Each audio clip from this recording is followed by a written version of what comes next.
দয়া করে এই কাজগুলো কেউ করবেন না।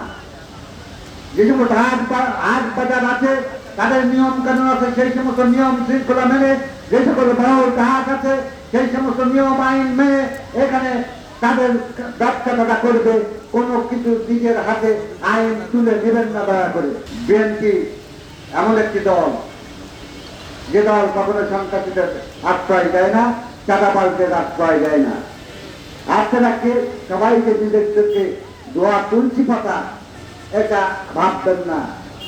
আপনারা যে অপকর্ম করবেন, যে অন্যায় করবেন, সমস্ত ডকুমেন্ট কিন্তু আমার এবং আমার নেতৃবৃন্দের কাছে আছে।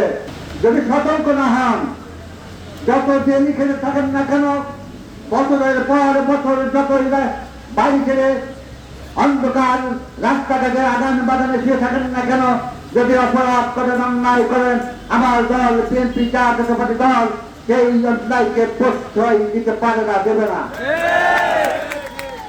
দেশ নেত্রী বেগম খালেদা জিয়া, আমাদের নেতা তারেক রহমান এই সমস্ত নির্দেশনা আমাদেরকে দিয়েছেন।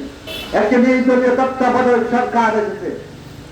এই সরকারকে আমরা সর্বাত্মক সহযোগিতা করতে চাই। সর্বাত্মক সহযোগিতা করে অল্প কিছুদিনের মধ্যে একটি জনপ্রতিনিধির হাতে, জনগণের নির্বাচিত প্রতিনিধির হাতে আমরা ক্ষমতা হস্তান্তরের দাবি জানাই। এবং সেই অবাধ সুষ্ঠু নির্বাচন করতে হলে আমার আপনার সহনশীলতা থাকতে হবে, আমার আপনার সহযোগিতা লাগবে। তা না হলে সেই অবাধ নিরপেক্ষ সুষ্ঠু নির্বাচন সম্ভব হবে না।